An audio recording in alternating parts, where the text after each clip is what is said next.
Welcome everybody to the Randomizers podcast. It is me, Silver, and I'm with none of my recording crew by myself. I'm by myself right now. Welcome to the third episode, and today I have a special guest. Today I have with me. Hello. There he is. I have Jakeneutron. Say hello again. Hi. Oh, so now I wanted to actually say this first. How long has it been since we actually spoke to each other? Like Well, let me think.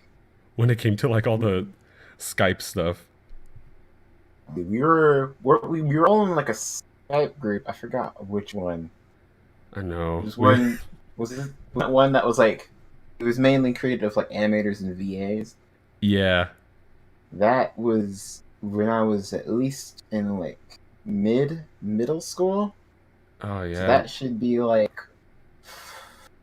I could be incorrect in trying to calculate this, but it should be like about 4 to 3 years of actually from since then. It could be wrong. Yeah, I It could be. remember. And I remember I was in I was in early high school. Oh, but now the time has gone by,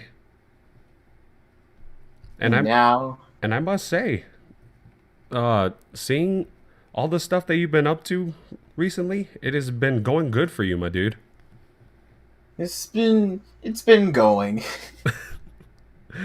This year, I'm really trying to put more focus in my channel and make it so that I'm at least making minimum wage for it because I don't feel like I could make it in any other kind of job and stay sane.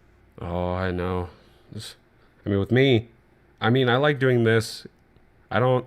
For now, I'm not even worrying about the profit and all that. And I work with glass, so it's so Ooh, glass.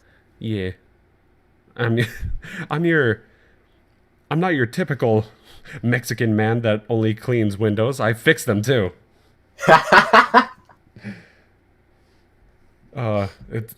It's good knowing that I could actually say jokes like that because I am part Mexican. hmm uh,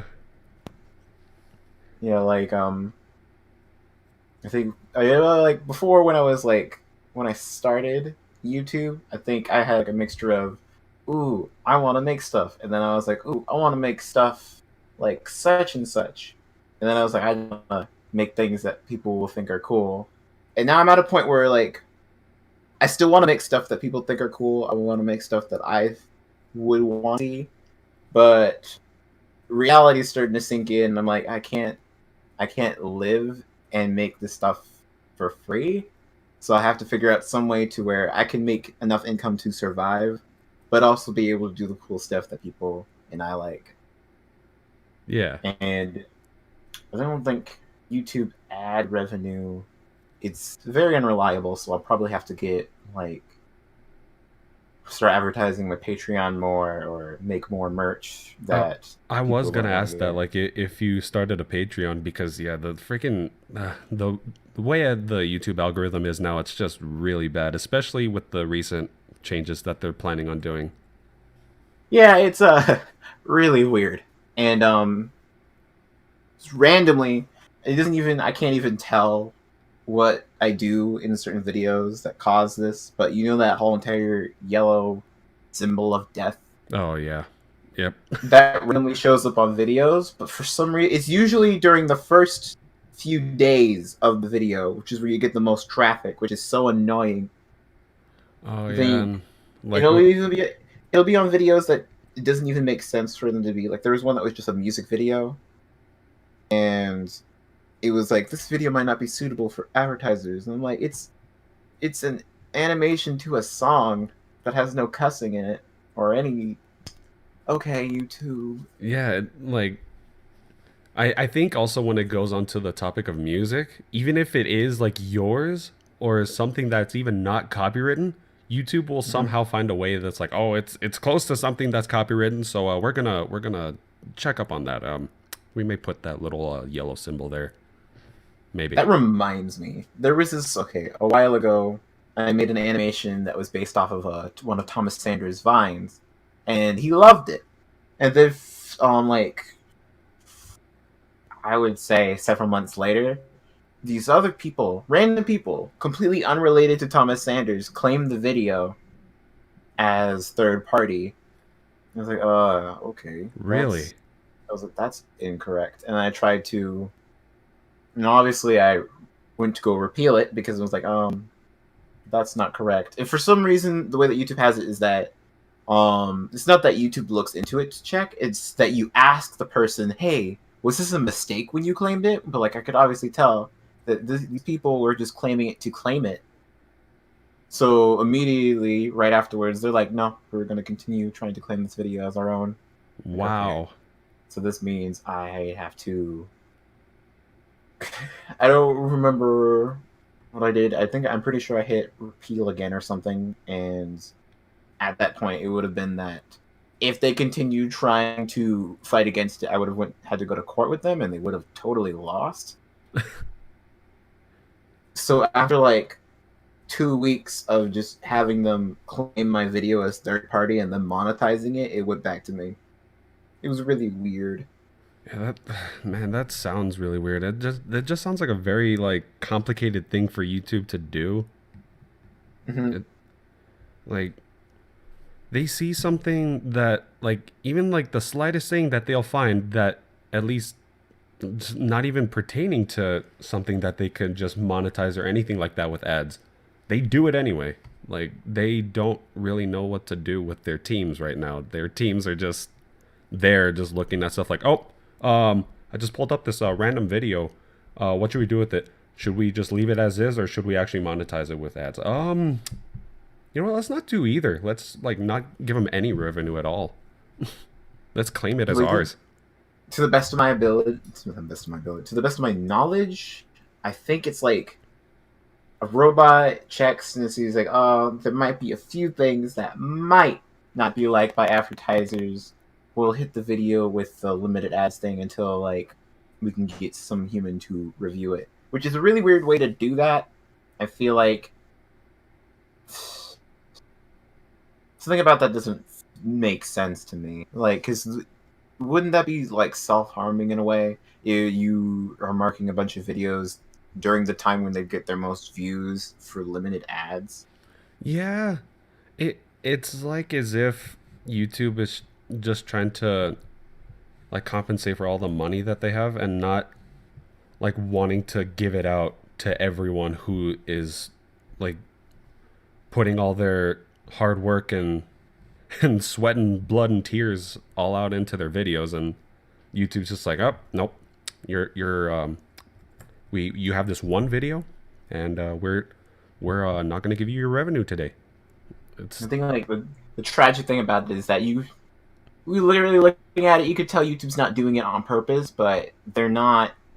Their system has so many problems in it that it's like, okay, you need to fix this soon, or you're gonna lose all the trust of your creators. I know, and they're already losing a lot of trust from a bunch of creators. Like, recently, I heard this one other animator that I've heard of. I forgot what his name was called. I may look it up right now, but he. Wait, no, I think I have it right here. Andre Terbia, I think what his name is. Andre Terbia? Like his last name is Terbea. And what was it? Recently, like of course he's not from America, but like he moved from his country of his birth country and moved like to another area. And for some reason now, since his bank account was from where he lived, YouTube does not like want to give him his revenue because it was on another bank account that like he made a while back when he lived in his home country. That's really weird. Yeah, but like good thing though, what I heard is that he like the team, believe it or not, I think after like 4 or 5 months, 6 months around there, like YouTube's like teams finally get back to him, saying that like they found the problem and they'll give him his revenue from the old bank account. And it's really dumb just because how he said it's as simple as just changing the bank account from one country to another on his name. It's and yet they just took so much time, like just not even recognizing that it's like, oh, it's still his. We could just simply do that. Like, no, they have to get a whole team and keep emailing him like our team is doing our best to look into the problem, but there wasn't really a problem there. They just needed to just click a button and just I change feel it. like one of the big issues that YouTube has right now that I don't know how they solve it. I don't know if they have like they don't have a way to supply this reasonably or something, but like they have no way of directly contacting somebody on YouTube. If you have an issue, if like there's an inappropriate content strike or something, like I had one of my old videos taken down for a community guideline strike that made no sense, and it was like it was saying like the video was encouraging illegal activity or something, but it was just a remix of the song New Soul, so that made literally no sense, and there was no one I could contact directly. When I tried to repeal it, I just got like a robot response saying, "We still think that it doesn't fit our community guidelines." And there's no way for me to find out what exactly about the video was inappropriate and didn't meet community guidelines. It wasn't obvious, and I couldn't email anybody. I couldn't directly contact anyone about the issue. And I think the closest that I did was that they had some kind of page where like you could contact them or email them in a way. But when they responded, they just gave me an automatic response, and I was like, okay, that didn't explain anything. You just repeated what the settings had told me. I think if YouTube had a more transparent way to talk to somebody who knew what was going on and could explain and troubleshoot with content creators, that would be way better. But they don't have that right now. Yeah, in all honesty, I think they're just really lazy. I mean, I could see why, just because there's over like a million like good content creators out there on YouTube, and I guess they just don't want to deal with so much backlash with the problems that they're having. They just make a ton of robots just to answer their questions in the most blatant ways possible. Just say like, "Oh, we'll figure out the problem soon enough. We'll get back to you," and that's pretty much it.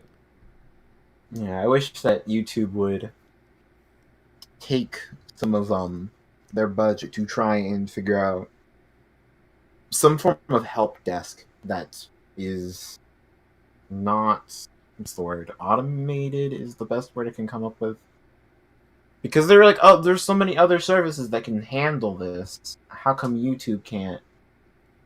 And it's like even these services that have like probably even more people trying to look for troubleshooting, but YouTube for some reason can't figure that out. And I think it's because they have like a smaller team thing. It was like, then just make your team bigger. Yeah, and I think they're just like afraid of making their team bigger just because like they don't want to like hire more people to pay. That's pretty much the main reason. I'm pretty sure they have like other reasons why, but still, like I they feel like shouldn't it's really like be afraid of that. because here's another thing to consider. We remember they're talking about how they couldn't really have videos be every single video be reviewed by a person because that's like several thousand to go through. Yeah. I was like, okay, then don't have a person go through every single video because that makes no sense. If you had a help desk, you could just help out with things that obviously are getting attention. If someone had the because most videos people really don't care about will glance at and then probably click away from, and even if it's inappropriate, if they report it, well then it's reported and that's something to deal with. But most videos don't get reported because they don't need to be reported, so they don't need to be reviewed. If you just had a customer service thing that focused on things that were being reported only, or people who needed help with something, for things that should be super easy to solve, but because you have an automated system that can't deal with the complexities of an error, just so many issues would be solved with help desk. Yeah, I can completely agree with that, and I was gonna like connect that with like technically our main topic, freaking mouth, um, Move. with our main uh topic, which is animation. I like connecting it with that. Like, I really feel like bad how a lot of animators are being targeted with this, and like Oof, yeah. especially like with YouTube's algorithm now, it's like not a whole lot of animators are being shown and recognized now for all their hard work, and now it's just they only It focus didn't. on the kids channels and all that It did fun kind of stuff. get better last year. Like they even showed up at the end of the 2017 Rewind. Like when I saw the end of that, I was about to click away from the video because it was like that was a really intense thing to watch, and I probably won't watch it again. And then I had the end credits, and it was Rebecca. I forgot what her name is. It's Rebecca something, and she showed up, and I screamed because I was not expecting to see an animator show up on the Rewind. And then it was also Jaden and Odd Ones Out and Tables. I forgot, but it was all these animators that I had followed, and I didn't realize that God, YouTube had recognized their boom and put them in the Rewind, and that gave me hope that okay, animation is making a comeback on YouTube. That's Yeah, something I'm kind of striving for. it's like they're slowly trying to like work up to it, because like how like what me and my friends thought when we saw it, we're just like, well, like it kind of makes sense like, but at the same time it doesn't. How they put all the animators at the end of the actual YouTube Rewind, and I'm just like, it would have been cool if like they kind of try to work it in with the actual like the main thing, but like still, it is Well, good that they still recognize these animators and put them in it. we'll get there. We'll get there, baby steps. Just baby steps. Does come on, you could do it. Come on, Yeah, YouTube. I'm also surprised by it. There's like a huge range of animation channels too. They don't just all do story times. I recently discovered one. I forgot what his name was, but I'm pretty sure it started with Dan. It was Dan Fan, I think. They what they did was I'm pretty sure on like Discord calls or something, they would do like a game thing where a person was asking scenario questions and everyone else would answer them. And it'd be like, who would survive an apocalypse? What would you do on like a desert island? And they'd animate it. And I was like, that's such a cool idea. I can't believe that it's only just now that people are doing that on YouTube. Yeah, that sounds like very interesting.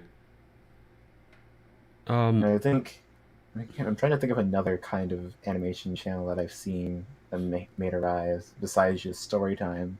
Even though I love the story time animations. I was gonna say like real quick. I was gonna like pull it up. Like, why don't we see who it is that you're talking about? See if we can try and get it on here. You said it was like Dan something.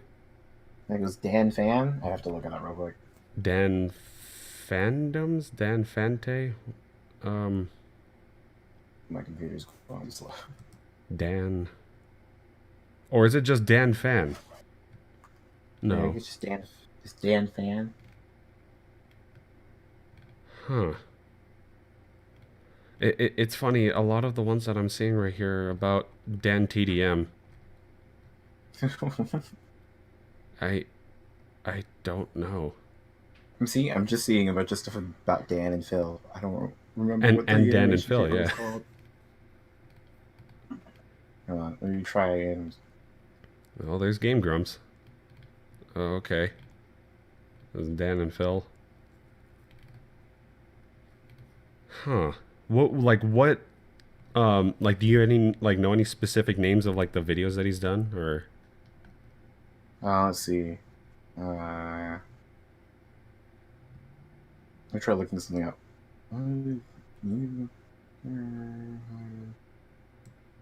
A zombie apocalypse? Was this it? No, it was Dan Plan. Dan Plan. Yeah, Dan Plan. They have 238,000 subscribers. 200 and I see 232, but I think that's just the way DANGO. YouTube's showing it. Hey. Ah. I don't know where I got fan from. Plan. I don't know either, but it's fine. Oh yeah, I think I've actually seen the like his newest one, which is the Can You Survive Jigsaw one. Yeah, I just watched that one a few days ago. Yeah, it actually like showed up on my recommendations. I'm like, hey, that looks kind of cool. It's like this is like that's a fun way to do a personality of an animation channel where like it's mainly already just you and your friends talking, and then afterwards you make it a little bit more, a little slightly more cinematic with drawings. Yeah, and I see like that can also be applied with like pretty much anything too, from what I've Hmm. seen.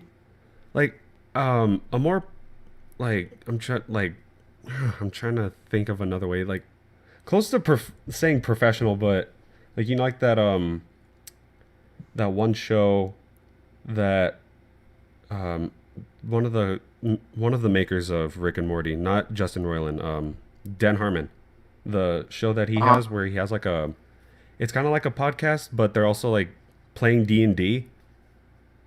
oh yeah, it was like they have it on their app, and it was animated D adventures. Yeah, I don't think that was the name, but like that was basically the genre. yeah, and like I think that's a cool concept too. Like as they're doing it, it's also animated as well. Hmm. That's why I said like it could kind of be applied to anything too. And another good example, like YouTube related, will also be like how Game Grumps started that. How just while they're playing games and stuff, people could just look back at their episodes and whatever they thought was funny, they animate it. Yeah, I always thought that was a cool concept that like people made animated versions of their gameplays, and Game Grumps completely embraced it, and then like we'll just make there'll be a subgenre of videos called Game Grumps Animated, and now I think some of the most popular gaming channels they also have that subcategory of animated videos where fans animate their stuff, and it's a really good way to get animators exposure. Yeah, because I like think sometimes, oh, I'm sorry. That's how Jade Animations first burst into the scene. She did one for what was her name? Was it Jenna Marbles? I might be incorrect about what YouTuber that they did. They did an animation for one of the girl gamers that was out there, Yeah. and that's how their channel first started blowing up. And that's how they first started. And it was more than just like they just did one video and then their channel blew up. It was that it got the Jaden got that exposure, and then other videos that she was making centered around her personality really clicked with a bunch of people who were finding her channel too. Oh. The Yeah, perfect storm. I I think it's kind of the same way that how I've seen it with two others. Well, like one is the one that I mentioned. Trying to trying to remember the name again, just because he I know he's foreign, but like uh, God, I just saw it right now actually. Oh man, but like him, and then like I don't know if you heard like have you heard of an animator named Brandon Turner? Think so. Like, as there's certain animators that I haven't seen yet, but I've like seen them show up in other animator videos.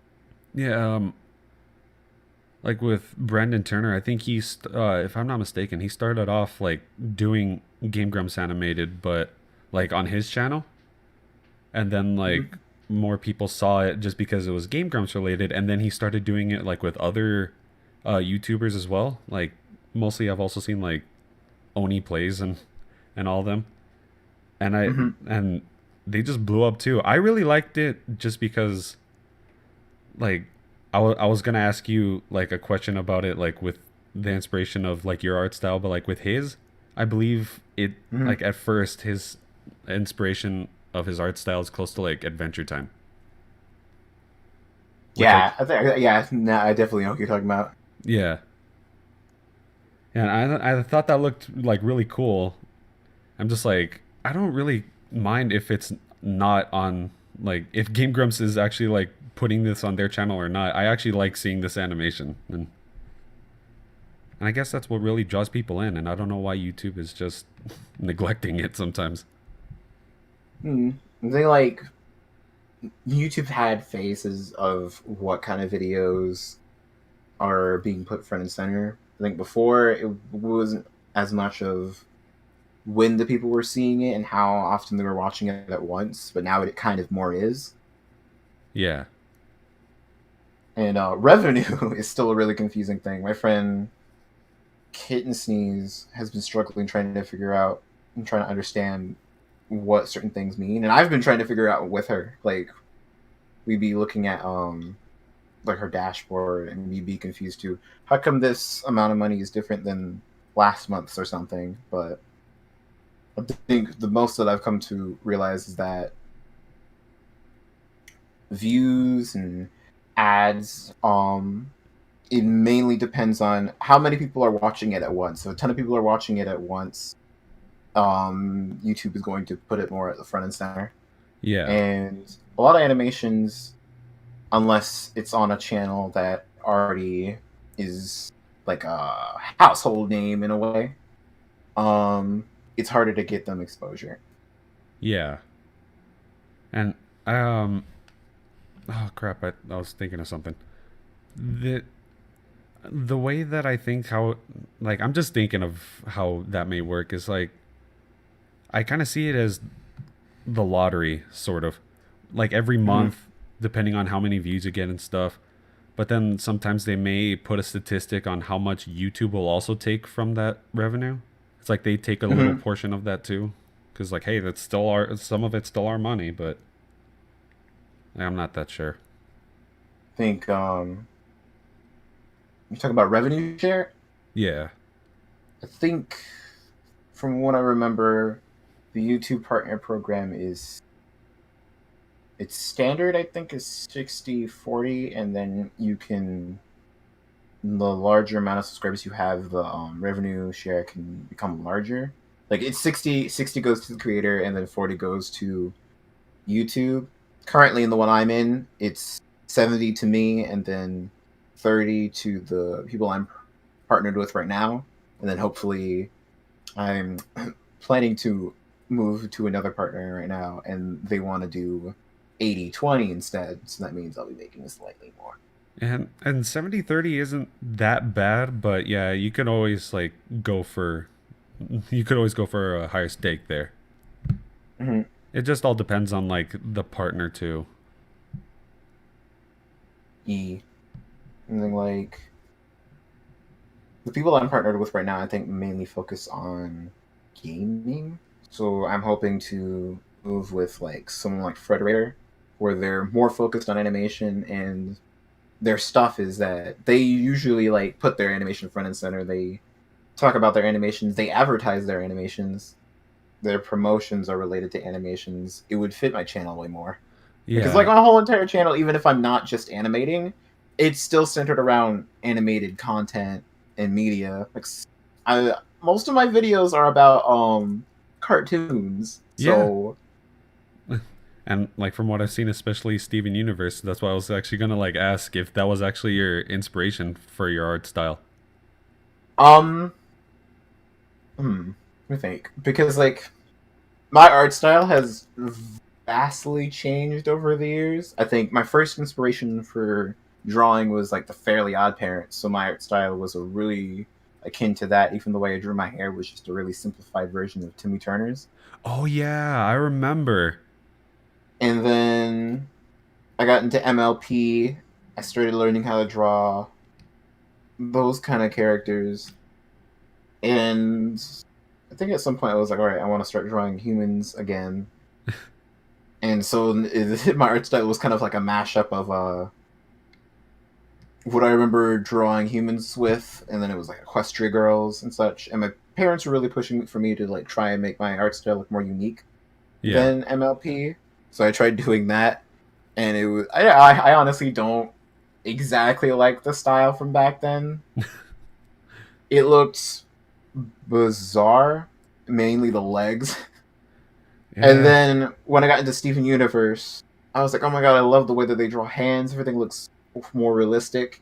And then I came across one of Rebecca Sugar's guides to how to draw body parts and such, and that really helped with me getting better at drawing proportions and hands and legs and such. And I think at this point, my art style has evolved to be it's like a mashup of Steven Universe, Fairly Odd Parents, various anime.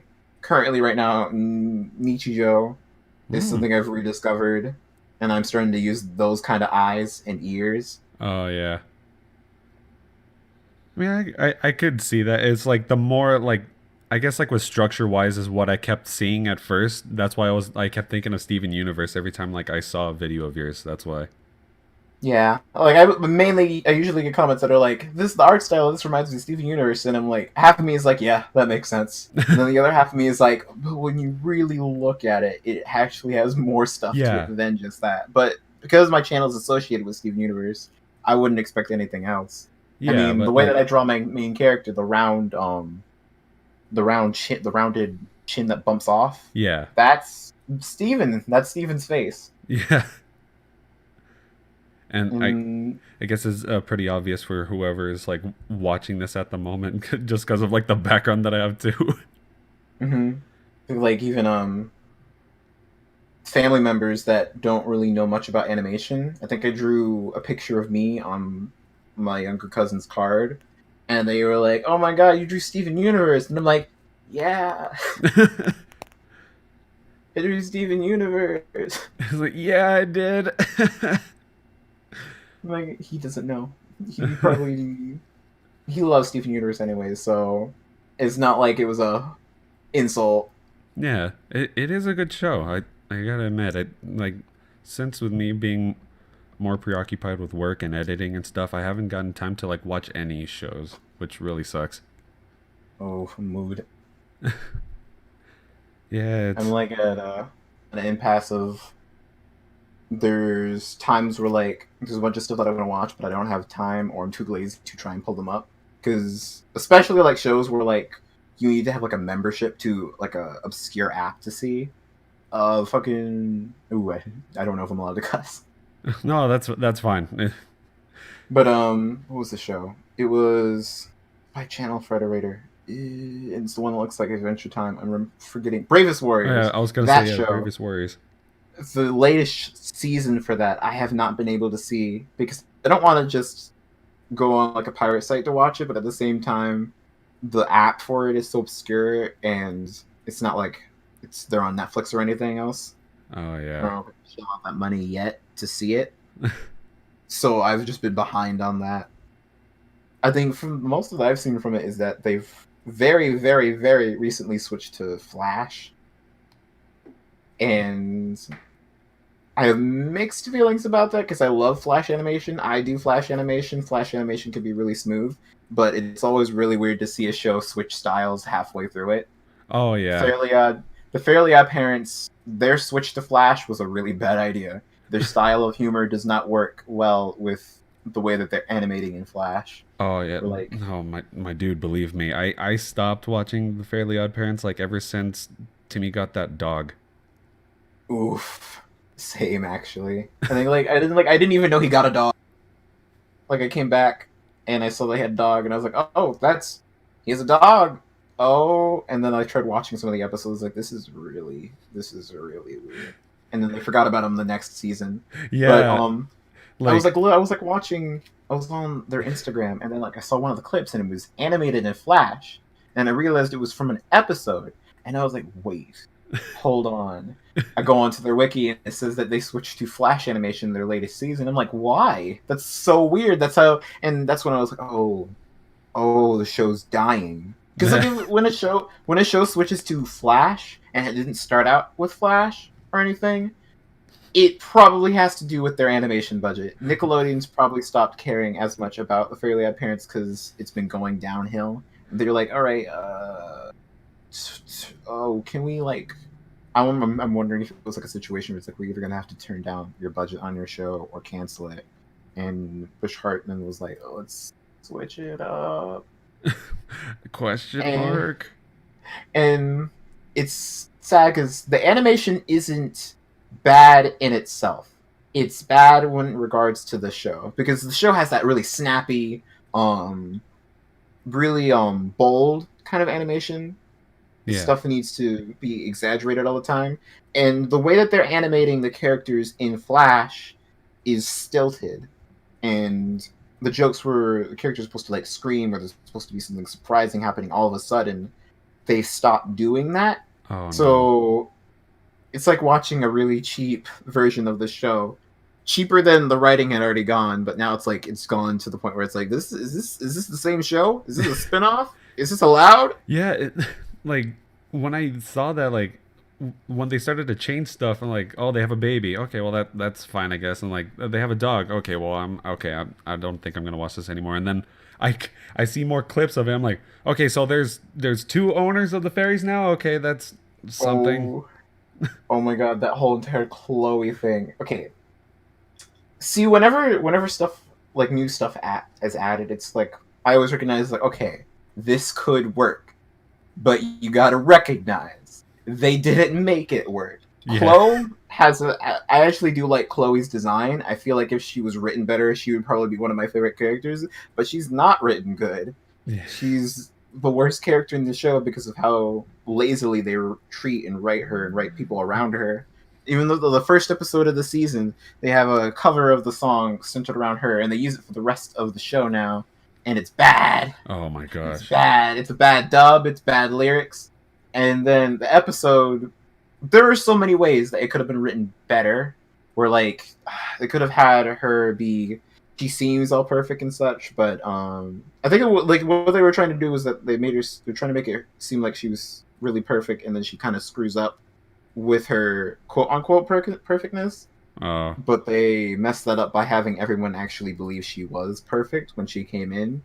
I Mm. feel like maybe if I don't know, I remember coming up with a way that this could have been fixed, but the way that they wrote it was that the whole entire flaw they were trying to give to the character made no sense with the majority of the episode, and went in there and they're like, the truth is, I'm miserable. Why are you miserable? Because sometimes I mess up.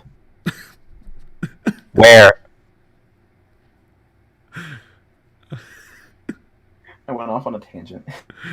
Oh my god. Oh, I'm glad I'm not watching that anymore. But freaking, when you were saying how you could tell that show is going down when they switch from their own animation to Flash, I'm just thinking of Mhm. Johnny Test. Oh, oh. That seems like a very good like example how like they only had like 2 or 3 episodes with their own animation and then they went straight to Flash for I everything think it was else. like okay, like the first season was hand drawn and it was written way better. It looked better, and then for some reason in the second season they stopped trying as much and they started overusing their formulas.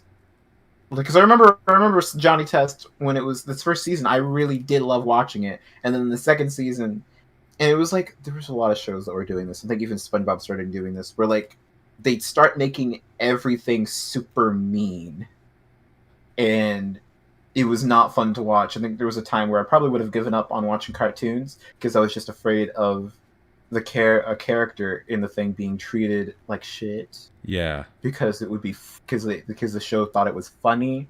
But most kids really didn't think it was funny.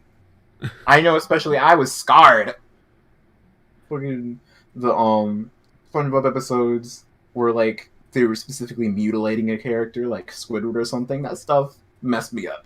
Oh god, yeah, especially the one that became a meme where like freaking SpongeBob drops a couch on his foot and like the whole like toenail Oh, thing. that one specifically gave me flashbacks to an instance where I got my like foot stuck in a door Oh and god. I couldn't watch it. I had to switch the channel. SpongeBob had dropped off of my list of shows that I like to watch, and I've gotten to like I think like last year I started watching videos about the decline of SpongeBob, and it was making so much sense. I didn't realize that was the only I knew that stuff was different and that like for some reason that the show is getting meaner and such, but I didn't know why, and a lot of these videos helped explain why. Yeah. I think like thankfully SpongeBob has been its recent season has been phenomenal. Oh, I really? think if I don't think it's the same kind of it could ever be the same kind of feel as the first 3 seasons because that was just it's a Oh, different time, different kind of style oh yeah. of production. But what's the word? It's good again. It's creative again. The animation is the most impressive it's ever been. It's actually kind of scary. I implore you to, if you ever are able to, go on to the Nickelodeon website and watch one of the recent episodes. Like, watch the what was that one episode called? There was one where like SpongeBob was. It was called Mimic Madness or something. Watch that. It's amazing. It even has a song in it. Oh my gosh. It has that kind of charm again where like they're trying to be funny, the characters aren't always mean to each other. It's specifically in that episode Mimic Madness, all of SpongeBob's friends are trying to help him, and when Squidward and Plankton say something like really mean about SpongeBob, Patrick threatens them because he's like, that's my best friend, who do you think you're talking to? Wow. Well, see, like I guess that's good when it comes to shows like that. How they at least have time to like focus on like what they're doing wrong. I mean, with SpongeBob, it's I'm pretty sure it's not gonna die, but Mm-hmm. but I guess like on the count of like other shows, they just don't know what they're doing because I'm pretty sure like it's still a main topic to talk about whether you like love it or absolutely despise it would be like almost all the reboots on Cartoon Network. Like, what are your thoughts on that? Oh, Like the Cartoon three main Network. ones, if I'm not mistaken. Are there others? I'm trying to remember. The three that I'm thinking of is Teen Titans, Ben 10, and Powerpuff Girls. Um, I think I've really only watched two of those. The Ben 10 one I didn't even touch because I was like, it doesn't look like something I'd be into. I heard that it's not terrible or that it's just okay. It's really, really average. Like the kind of average that's like it almost feels like an insult to the original versions. Yeah, Teen Titans Go has a plethora of episodes that are just not good on their own, but it has some good episodes in it. I yeah, think if with Teen Titans Go specifically, I've always had this thesis that if Teen Titans Go was not a TV show, if it was an online parody thing, if it was specifically made, if it wasn't brand like originally shown to be like supposed to be something that was, if they didn't air it so often, if you had a choice to watch it, it probably would have been taken. It probably would have been received way better because it treats itself like an online parody yeah, and like not even like specifically a lowbrow parody, a parody that's supposed to is that's of course it's not taking itself seriously. It's just trying to be fun and silly yeah. because that's what Teen Titans Go does most of the time. But because it's so aggressively advertised, Oh my and god. sadly it is really popular with kids. Yeah, because like it gets so overly advertised, like especially in the mornings, how they would have hours of it airing on. Like it just feels like they try to make it seem like it's continuing Teen Titans, and I do love the fact that they acknowledge that they're not the original Teen Titans. Like how it's just like, oh, like what happened to the other Teen Titans? Like, Hmm. and I think it was funny how I think it was like their 200th episode special or whatever, how they actually Hmm. acknowledge the people that Oh, I remember. absolutely despise it because it's not the original Teen Titans. How Robin's just like, we're tired of hearing so many people say, "Oh, this ruined my childhood."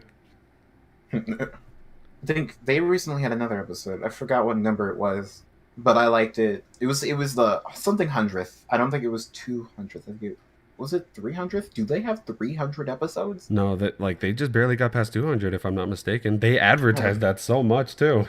well, then it might be the 200th. But it was it was an episode where like they left. their show was like on the brink of being canceled or something, I and think so that they was the go 200th. outside of it. Yeah, they go outside of it, and they're like, they go meet the animators and the voice actors and the writers, and I thought it was a funny, fun episode. Though it had some stuff in it that was like, it was making it out as if making Teen Titans Go is grueling and not fun. I'm like, why do you make it then? And then Yeah.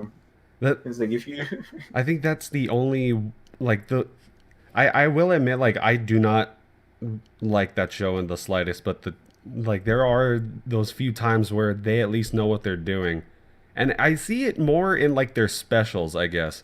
Like with that Night Mhm. Begins to Shine special. I actually watched that and that wasn't all that bad, and especially like cuz it had Fall Out Boy and CeeLo Green in it, but like I still. think there was oh well, there's this YouTube channel called the Alpha J Show, and they like do review type stuff, and one of their most reviewed shows on there is Teen Titans Go, Oh, and they did a really? top 10 list of episodes from the show. And like, I don't think the guy really likes the show. I think he is like, he appreciates when it does something good, and but when it's doing something bad, he's like, I'll call it out. I'll call it out. But he on his top 10 videos list on it, most of the episodes, and he pointed it out, and he thought it was weird, but most of their good episodes are centered around romance. For some reason, whoever's writing those romantic based episodes are actually putting effort into the writing. Yeah. Oh, I was And, going to like, I say remember, like, he showed like one of the clips for one of the episodes, and yeah. it was like Beast Boy fell into a hole, and then Raven was like, "I never got to tell you how I felt," and I was like, "That's real. What Yeah. is this?" Well, I was going to say what's the name of that channel?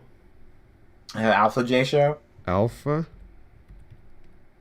Yeah, Alpha J Show. Oh, okay, I see it. Just to let all these other good people be recognized too. I love his icon. Ew, what? Oh, what Mm-hmm. crap, sorry. That was like right in my ear. Ooh. I Mm-hmm. I'm already liking the look of this dude's channel. I like when he posts long videos.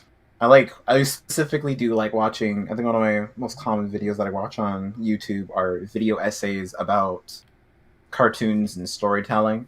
Yeah. I feel like it's me trying to educate myself on. All right, what are some things that I'm going to want to avoid when doing a show? A good question to ask actually. Before all this like what is going on now with Cartoon Network and Nickelodeon and stuff like that, like what would you say like was like one of your all-time favorite like cartoons like from back then, like while growing up, I guess? Growing up on, let's see, should I like name one from each channel? It doesn't matter. Because like, okay, the network that got me interested into animation, and I was always like, I want to have a show on this channel, was Nickelodeon. Mm. I loved all their Nicktoons, especially the ones that ended up in their series of crossover games, like SpongeBob, Jimmy Neutron, Danny Phantom. Fairly Odd Parents, Danny Phantom. Like, those were like the OG four Yeah. on Nickelodeon. Um, but when it came to Cartoon Network, I would say, I think Kids Next Door is probably the show that comes up in my mind the most when I think of what I used to watch on Cartoon Network when I'd come to home or something. Oh yeah. That was a really good one that I liked, and it's fun like connecting that with other things too, like hearing and seeing what the voice actors of all of your old favorite shows are still doing, and it's still in good stuff too. It like Hmm. still puts a smile on my face just knowing that like, hey, they're still doing good out there. I love when I'm like watching a show and a character voice that I recognize from one of my old shows or probably a new show, and I'm watching it and it's like, hey, hold on, that's number five. Yeah, that I had that same experience actually when back when my friends got me into the anime JoJo's Bizarre Adventure, Hmm. and when I heard one of the main characters of part two, like the actual main character of part two of that anime, and I'm just like, wait, that's number one. It's like, oh my god, I Yeah. love and like another obscure thing that I actually do watch, um, besides just Channel Freighter would be also the Rooster Teeth stuff. Oh, Camp and Ruby. I love those two shows. I I love. I was watching Camp and one of their episodes started on a boat and one of the characters was like, "Hold on, that voice. That's the voice of Prince Zuko from the Avatar Last Airbender." really like how is that show? I've seen Ruby, but I haven't seen Camp before. How is that? Camp is wild. I'm Really? pretty sure whenever there's not an episode that I haven't laughed at violently. I think me and Kitten, um, I think we got into it around the same time as each other, or I might have seen a little bit of it before her. I don't remember, but we marathoned it together at her house with Celeste, and we were just screaming over it. I think Camp is one of the only shows that could make jokes anywhere close to being centered around the Holocaust actually work without being offensive. Oh my god. Because it was just wordplay and it wasn't making fun of victims. Well, But like damn. the the funniest thing about Camp is that someone who just glances at it might think it's a kids show. But the first few minutes you watch, one of the characters yells "motherfucker," and Oh you're like, my oh, god. oh, this is not a kids show. I like I kind of thought that way because like in my recommendations all the time um is this one specific video that shows like a picture of like a character from Camp and like the actual name of the video just says like I thought this was supposed to be a children's cartoon. And I'm just like, "Oh, so I guess it's not then. Rooster Teeth, what are you doing?" And then when I think the only other show like recently I finished watching. I think Ruby's season just wrapped up or something. I Like not publicly. I think their See It First thing just wrapped it up. Oh, really? But I watched the latest season. I don't want to spoil anything of it for anybody who be listening or you if you haven't seen it already. Oh yeah, But oh my I want to get god. back into it actually, but Like okay, like because Ruby like slowed down a little bit at the beginning of the last volume, but this volume they just went crazy. I think at the end of each episode I was screaming, and I was clamoring to try and see if I could find the next episode. oh And, my like god. I had like missed a few episodes for like 3 weeks, so I watched them all in a row. And I was walking. I usually walk around my table while watching them on my phone or something and I was just reacting verbally to everything that was going on. Like Wow. I think the last time a show did something like that was probably Steven Universe. Now really thinking about it, when Jailbreak occurred, and I was in the living room, violently reacting to everything going on, like the Garnet thing being revealed, and then the song coming up, and then now Ruby's doing that to me again. Mm. After I finished it, I was like, oh yeah, this is one of my top 5 shows right now. I could say I actually have had that reaction with Steven Universe as well. Like, the only other person that I guess I could sympathize with that would be like my good friend and also like metaphorical little sister. Um, I don't know if you ever like seen any of her work on Tumblr or anything like that. Her name is well, like she goes by Chao, but she has like two aliases, like Chao Gone Googles or something like that, and then Dark Chao Club, and Mm-hmm. she's basically the one that made my icon, and then if you see my YouTube banner, that she also made that too, and Ooh. uh, since she's all into animating as well and drawing and all that fun stuff, she like we just talk about Steven Universe and how I like recently I've been telling her like I haven't been able to see it recently just because of all the stuff I've been doing like work and all that. And then Mm-hmm. uh I don't think I ever told her, but like recently when that new special came out with Lars and like his team and all that. I'm just like, wait, what? Mhm. What did Lars Like, do to look like this? it's like, oh no, what happened? I'm like, this is cool, but I'm confused. Yeah, I think like I have several friends who I tried to mention something about Steven Universe, but they just haven't been able to caught up. I have my friend Lav, there's my friend Angel, and they're like, I still have to see the new episodes. I'm like, how have you not seen it? I think Steven Universe, to speak unspoilery, but also discuss something that's been going on with the way that they've been writing, has been having a little bit of a rough patch in the beginning and ending of its last season and this season. We're like, okay, Steven Universe is a really good show, and I'm pretty sure most episodes, especially ones Rebecca Sugar is head of storyboarding, there's really, really good writing, but they had like a lapse in one of the bombs. Where like one of the bombs released, and all the episodes that came out in it were really weird when you think about the quality of the show. Yeah.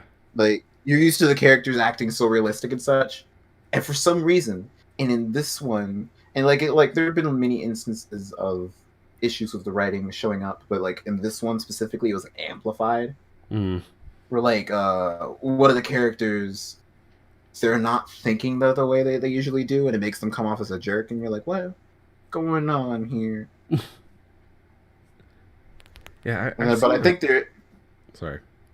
Right. I think they're coming back up from it again because like right after that bomb, they had the two recent episodes that you definitely need to watch. Probably after you've watched the other ones.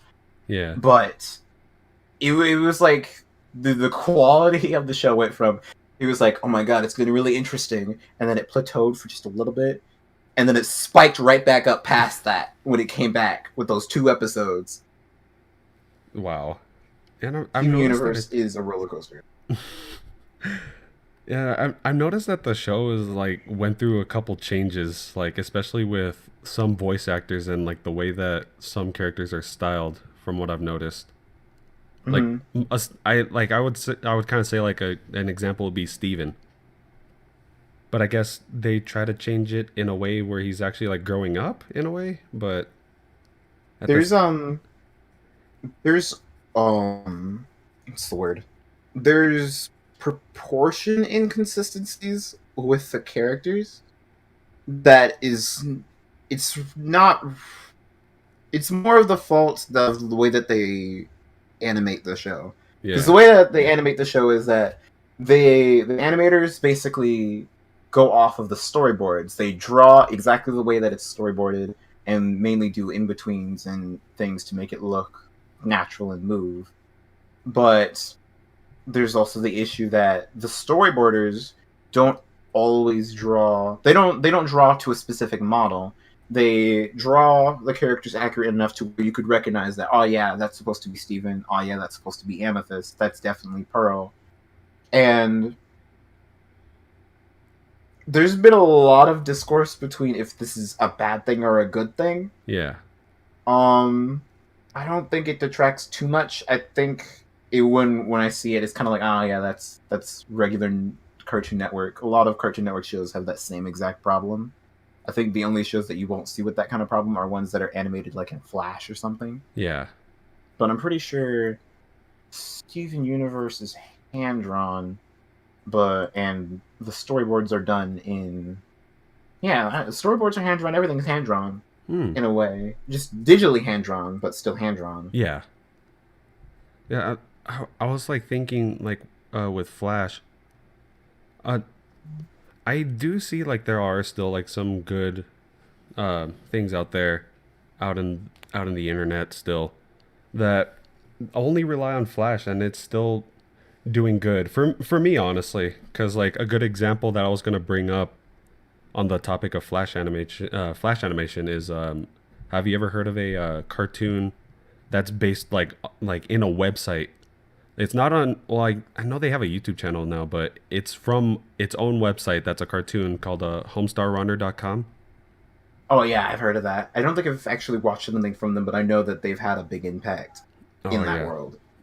and like that was my that was like my internet childhood. That was like the first thing that my sister actually showed me growing up. Like anything like related to like on the internet was that. I'm just like, oh my god, this is amazing. Oh my god. I think when I think about also advancements in kind of animation, whereas we're not just doing hand drawn, we're also doing puppets, we're also taking Flash and Toon Boom. You know the show Wander Over Yonder? Oh yeah, yeah, yeah. I think that show's animation is the pinnacle of the blend of taking the liveliness of previous hand drawn and taking it into the digital world and having it go a step further where you can make all the motion Yeah. absolutely perfect. I loved it. I loved that about that show. It's like I think Wonder of Yonder was animated by like Mercury Studios or something, and Star vs. the Forces of Evil was also animated by them for the first season, but for some reason they decided to switch over to another studio, and Mm. so now its style is closer to Steven Universe, and I didn't like when it switched to that because one of my favorite things about Star Versus was it was a fantasy show with absolutely superb animation, and it was just the intro. Remember when Star Versus intro dropped? I in all honesty, I was actually going to bring it up. I haven't seen it, but I did have a request to review it. I know now like the majority of that I do is gaming, but I still want to do reviews again. And I Mm-hmm. like that's the one show that's been on my mind to review just because like someone requested that. I'm like, "Oh, I still want to see how that show is cuz I heard a lot about that show." I think it's on hiatus currently. Oh, really? And like whenever a new episode comes out, I instantly go to watch it because Disney XD's also been doing pretty good with their cartoons too. I think they've probably been the most consistent in style as of right now. If we forget that Pickle and Peanut exists, Oh god. That I remember I made a review of. That was, oh boy, that was horrible. the show looks really weird. I don't think I've actually watched the full episode It through was before. awkward.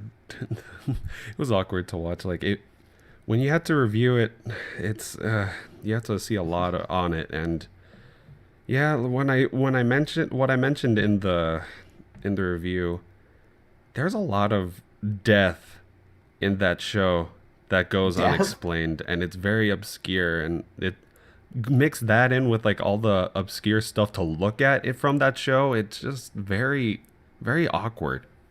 The show kind of looks like a lazy attempt to be uh quote unquote millennial SpongeBob.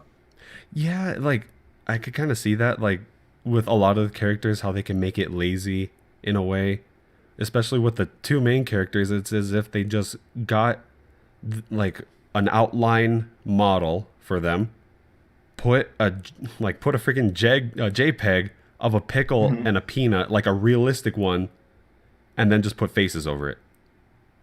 It's these kind of things could be looked over if the show's writing was better, if there was cohesion to where it's like, all right, so they're not just doing this just to be lazy, they're doing this because they're going for a kind of style.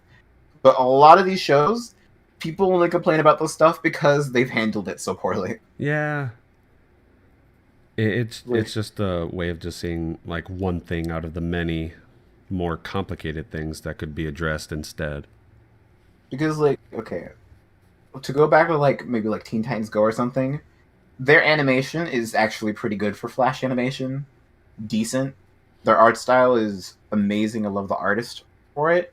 Yeah. But people wouldn't be complaining about the art style if the show was good. Yeah, I mean, like they might complain about it a little bit initially, but it wouldn't still be an issue to them. yeah, I know what you mean. Like I wouldn't really complain like too much about the animation. Like of course like with being a person like all the others that mainly focus on how the old Teen Titans was. I Mm-hmm. remember before Teen Titans Go is a thing, they wanted to make it still sort of similar to the old, like to the original version of the animation of Teen Titans. And then when I saw like they really changed it, I'm just like, oh, okay, well it's not the same, but I guess they're trying something new, so I guess that's all right. I think one of the weirdest things about the creation of Teen Titans Go is that the creators of the spinoff hadn't seen the show yet That's when they right. had made the first season. And that was like that's a really confusing thing to think about. Like, okay, Cartoon Network, let's take a moment. Let's take a step back here. Yeah, You wanted to make we can understand you wanted to make a parody version of Teen Titans. It's an interesting idea. People probably would like it. It's not bad. It's not something that can't work. But there are certain choices you made in hiring people that seem a bit weird. Why would you?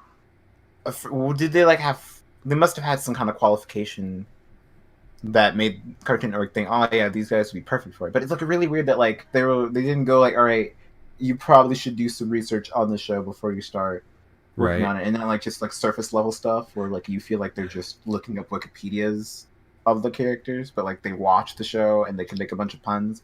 Like Yeah. think like the later seasons of Teen Titans Go, after they had actually watched the show, they did better jokes that related to the show as a whole. I think I kind of it could kind of relate to that one episode where with Control Freak actually showing them the original like Teen Titans series. Mm-hmm. It's kind of like a meta thing for like the for the writers. It's like they've done all this without even watching Teen Titans, and then now they see it and they're just like, "What? Why would it end like that? It was so good." A mood. It was Like uh yeah, but like with animations, uh it's all diverse when it comes like no matter what format you do it on, it's there's always a way to make it happen. Like what like I know we're reaching over over the time. Well, no, I guess like as long as it's over an hour, I'm okay with it. But I hope I'm not like keeping you here for too long. I'll probably be here for a little while longer. I don't know how long you want to do this for because like I still have like some good questions and stuff to talk about, but it's up to you. I think I'm good for maybe another 30 minutes question mark. Uh, and it's fine. Just tell me when you gotta go, and then we can end it off there. But All right. yeah, but I was gonna say like now we went on the topic of animations like from YouTube and television and stuff. Like what are your thoughts on it with like games? Game. Yeah, Video game. with video games. Now let me think about that real quick. Most of the games that I played as a kid were like Nickelodeon licensed games, Oh yeah, that which were was surprisingly really well done. Like, one of my favorite games was the SpongeBob SquarePants movie game and the SpongeBob SquarePants Battle for Bikini Bottom. They were like 3D platformers, oh my god, yeah, like and me and my friends will like not stop talking about those games, like how good they were. yeah, like I think those probably honestly the closest I would get to playing like the classic Super Mario Sunshine or Super Mario 64. Because okay, when I got Super Mario Odyssey, the day it came out, I may or may not have cried on the bus while playing it because it reminded me of when I was playing those Nickelodeon licensed games that were 3D platformers of my favorite cartoon character. Uh, No wonder that was simulated. But like most of the games that I play, I'm pretty sure all the games that I own, except for maybe the Simpsons game. That's as far as I go with my edginess, quote unquote. But all of them are like E-rated. All of them are cartoon based. When I go to buy myself new games, I'm like I go to store, I usually like there's nothing really here that I'm interested in because none of them have characters that I recognize. I think I one of the only game when one of the only years where like a bunch of games that came out that I wanted. Um, they were like the Steven Universe game. That was one of the things that I wanted, and then there was Mario Odyssey. It was all those kind of games that are for a general audience that present themselves as aesthetically pleasing. I think Yeah. Yeah, the I can agree you with know the that. kind of games that my younger sister gets. She bought herself GTA 4, GTA 5, Halo 2, and Call of Duty, the first and the second. Those are her games. Oh my gosh. All the games she bought herself. Meanwhile, me, I got myself Epic Mickey and Oh, I love Epic Mickey. is there something else? Oh wait, I guess something closer to a darker game that I got was probably Portal 2. But Oh, well, yeah. I was kind of a wimp when I was younger. For some reason, I had this phase where I was afraid of playing video games, even though I completely loved them. And Portal 2 and Epic Mickey, those two games specifically, gave me anxiety whenever I thought of playing them. Really? Epic Mickey? Yeah, I don't know why. Because like I start playing and I'm like, it like had a little creepy atmosphere, but it wasn't like It terrifying. Yeah, that's And true. It did. and, and Portal 2, actually, not thinking about it, I haven't actually beaten that game yet. And it's not because I was afraid of it. I think I stopped at one point because I got stuck, and then I never got back on my Xbox to beat it. Oh, yeah. But I remember I bought the game. Yeah. I bought the game and did not play it for 2 weeks because I was afraid of it. I would open the menu, and then the what it was opening on freaked me out. I was just GLaDOS terrified me. Oh my god. I would have like panic attacks in the bathroom where like I just sit there and I would imagine like the wall opening up and then she'd come out and be like, time for testing. And for some reason, I was something that was actually popping up in my head. I don't get it. I also had this one issue where I also had anxiety attacks about turning on a console, and I think it was just pure laziness when I Oh. really thought about it. Because like I was like, do I really want? I would start going back and forth between thinking, do I want to go through the trouble of pulling out the GameCube and turning it on and finding the game that I want to get, or the my PlayStation? And that's like a really weird thing to start panicking about. Yeah. Like um I could I'm trying to think of something that like any experience that I may have that I guess one that I'm thinking of it kind of along those those lines. Um, I'm trying to remember if like he was also in the same chat groups as us in Skype. Do you remember Mr. Cake Dragon Man? Yes, I do remember him. Yeah. Back when we were still in like early high school, he lent me Dead Rising, and Ooh, I was like really interested in getting it after like seeing one commercial on it. I'm like, oh, it's something creepy and cool. I want to try it. And then like, I start playing it, and then like through like the beginnings of it, I was like kind of scared because when I find out like, oh my god, like if you die, that affects the ending. It'll actually like go with the bad ending or something like that. You can't let ooh, Frank die, and then like I stopped playing it because I was so confused on this one boss fight, like where like the main dude that you meet in the beginning is like has this scientist guy like hanging in front of like on top of a crowd of zombies. I'm like, wait, what do I do? Do I fight him or do I try and save the old man? Like I'm oh my confused, god, and then like I just kept failing over and over. I'm like, I don't want to do this. I don't want to do this anymore. It's too that's a scary. sad mood. I don't want to die again. It's a relatable sad mood. It's I'm just trying to think of like other times, but yeah, with me when it comes to games, like I guess a good example when it comes to like its art style and stuff like that, what I've experienced recently was Marvel versus Capcom Infinite.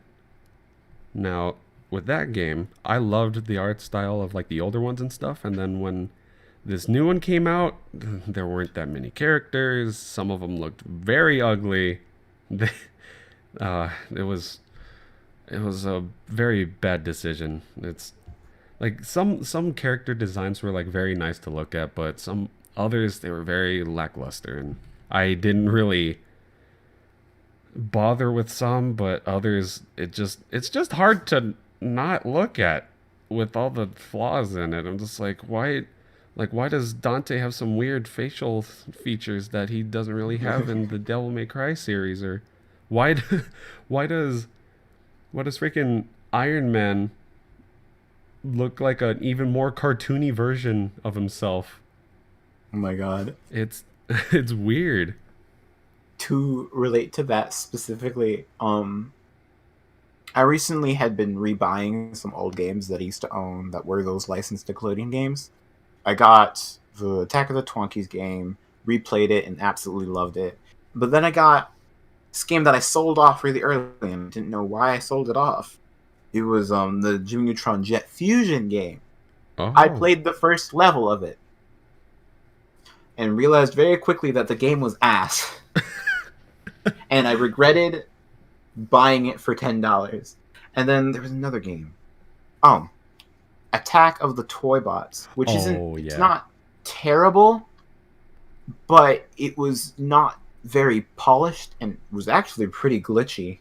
Yeah. There were unlike the other for some reason unlike the other um Unite games that they had, for Aren't some reason this one specifically had areas where they just didn't tell you properly what to do, or the game was glitchy and you'd have to restart the level because at one point you would freeze or get stuck or there'd be yeah. no way to get out. I Uh, noticed that. yeah, I actually I know what you mean. I remember I got all three of those Nicktoons Unite games. I think there was four. There was four? Yeah, there was Nicktoons Unite, there was Battle for Volcano Island, there was Toy Bots, and then there was Globs of Doom, which was their last one.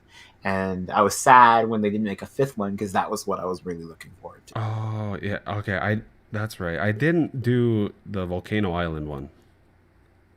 I think the Volcano Island one's probably the most solid one because it has the most stuff going on and it has the most content packed into it. It really feels like a love letter to Nicktoons as a whole. Toy Bots kind of felt like they were kind of losing time and didn't get to finish The one some thing stuff. the one thing that I liked about, I think it was Toy Butts, if I'm not mistaken, was that Mm-hmm. they had the secret characters of Oh yes. Stimpy and Rocco, and I thought Oh like, my oh my god. god, I loved those shows back then. That was amazing when they I think the Attack of the Toy Bots really excited me because it had characters that you would never expect to see show up in a crossover game. Yeah, Like they had XJ9, I'm pretty sure. I She think was so. playable, Yeah. wasn't she? Like XJ9 was playable, Rocco was playable, and there was this Ren and Stimpy. I think there was one other character. I think it was Tack. Tack, it was his first time being introduced into the crossover games. Oh yeah, I And love that series actually. I've played like all the Tech and the Power Juju games. I remember. Did he start off as a video game character or did he get a show then video games? Because I remember his video games showing up before he showed up on TV. Yeah, it was still Nickelodeon property, but it was game first, and then it was a show. Yeah, because like I remember the show came out by the time I was out of like gym daycare while my dad was working out and my sister had to go to daycare. Yeah. Because in the daycare, they did have a copy of Attack of the Power of Juju, and I played it. And I don't remember much from it, but I do remember enjoying it to a degree. Yeah. I remember it being interesting, and I especially remember on one of the Jimmy Neutron games they had an advert for the Attack of the Power of Juju game that would play constantly. Oh, really? I Is think it my sad that the only thing? Is it sorry. sad that the only thing I remember from the Attack of the Power of Juju show was that episode about zombies? Yeah. Yeah, that's the one that I remember the most too. It was like a Halloween episode, wasn't it? Yeah, it was really scary. It had something to do with teeth too. Yeah. I'm pretty sure, and it disturbed me. Yeah. Yeah. I gotta say, like the one that I thought was like the most pleasing of that series though was like game wise would have been Tekken the Staff of Dreams.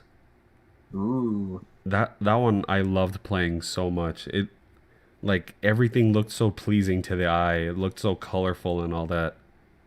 Like, and I wanted to play through it all just to see like how it looked and stuff. kind of want to revisit those games someday. Probably like check to see if they have them on like eBay or something. Yeah, and like I kind of want to like play through them too with my friends if we find like either an emulator or if like my friend will probably lend us his PlayStation. Now remembering something about all those like old games, those old platformer games, they're mainly also multiplayer, and I love that aspect about them too. I think the only ones that weren't multiplayer was like the Unite games were multiplayer. I don't Yeah, think the SpongeBob games or the Fairly Odd Parent game or the Jakeneutron one were. yeah. But I remember specifically my favorite games to play on those consoles were the multiplayer ones because I liked local players. Just it's a great bonding experience with cousins or family or friends. Oh yeah, yeah. I think if I ever get to make a game in the future for something, for if I have a property and I want a game for it, it will be multiplayer. There is no doubt in my mind that I will make it multiplayer, and if it's not multiplayer, I will be greatly disappointed. Yeah.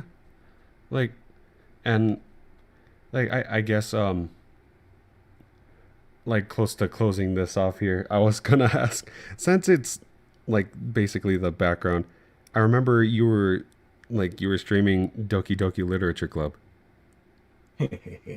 and did did you guys like continue it after like the whole stuff happened where people couldn't see what was going on?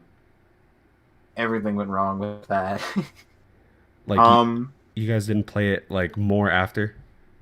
I think after we just shut off the stream, we were going to try and just record us playing it. There were still glitches, and there were so many people in the house that there was no.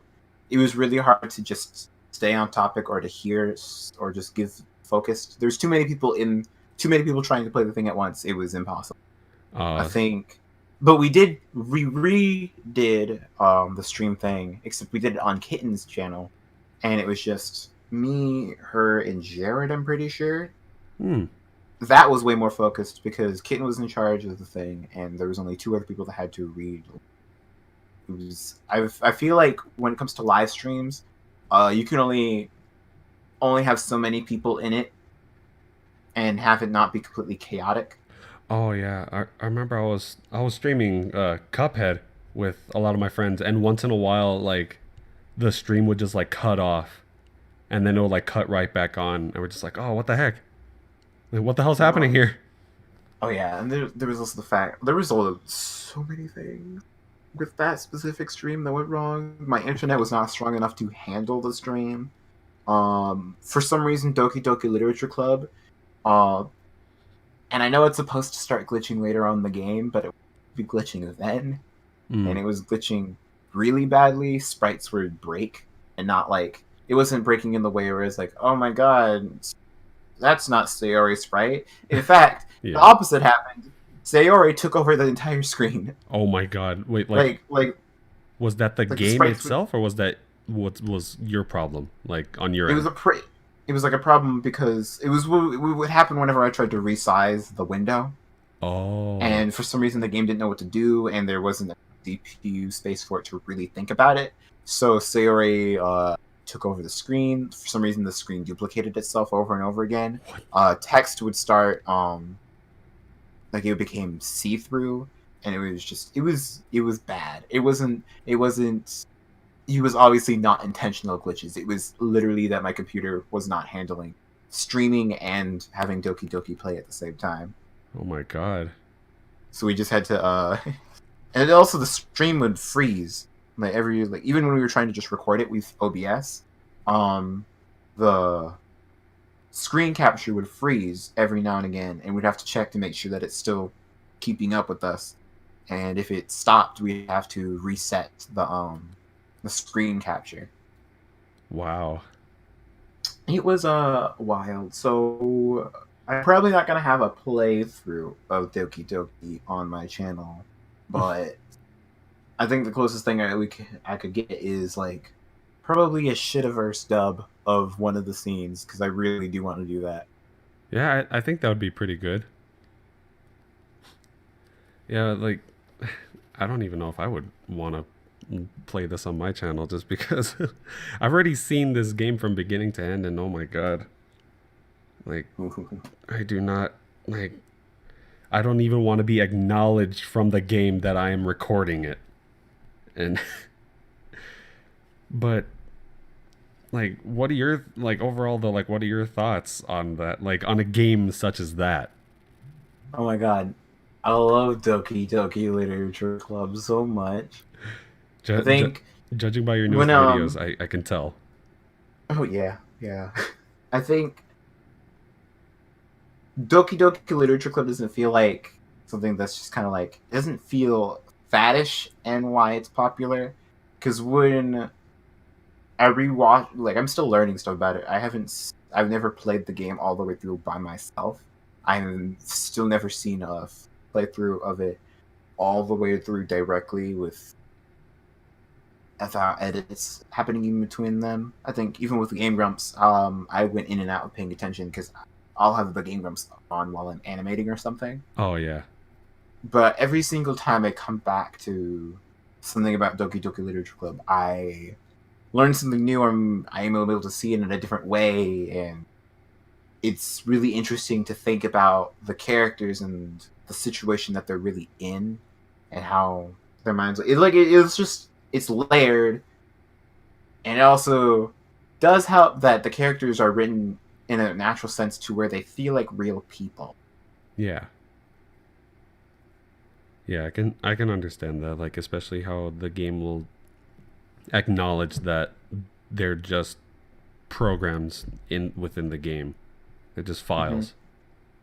I think I have yet to have nightmares about Doki Doki Literature Club because I usually just watch it. I've never been like playing it, and I've heard that the true scare factor is you when you're playing it. And that's how it gets into your head. When you're just watching it, it's not as much. Yeah. I think that makes sense because there was a one of the scenes, one of the characters where their neck suddenly snaps and they finally come out the screen and it says end. Oh. I saw that clip on a YouTube video, and instead of screaming in fear, I screamed and then started bawling my eyes out laughing Oh my. because it was so bizarre to see. I had no context. It was just really funny. It looked fake to me. But That's like the when best kind of fear. but like my friend Maury, she said when she came across that part, she had to stop playing for a moment because it scared her so much. And I'm like, you were scared by that for some reason. It just made me laugh really hard. It didn't scare me. It just made me laugh. He's Hmm. like, oh, and it wasn't like it was. The weird thing was that most of the other scares that the game had, I was like, oh, that's kind of cool. I could see how that would freak somebody out. But this one, that one, for some reason, when I saw it, didn't. It just didn't click with me as something that was supposed to be scary. Yeah. Yeah, I can understand that. Like I've had that experiences too. It's like specifically with this game. It's a very hit or miss when it comes to the fear factor of it. Where it's just like, oh, this could be like very traumatizing. It could be so scary that it's funny. It's however you interpret it, but at least hope you're not like getting emotionally scarred by it.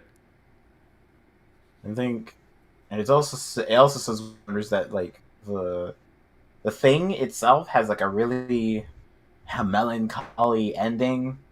There's no good ending for it. The good ending is just like you just get a note from the developer, but nothing about the story actually changed. I know.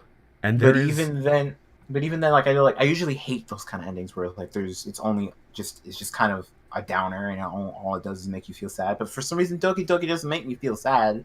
it just leaves you questioning, basically. Like I feel sad, but like I don't feel like I was manipulated into just feeling sad. It's kind of like a bittersweet kind of thing. Mm-hmm. Like, and recently, I think, if I'm not mistaken, there is a DLC that came out already. Ooh.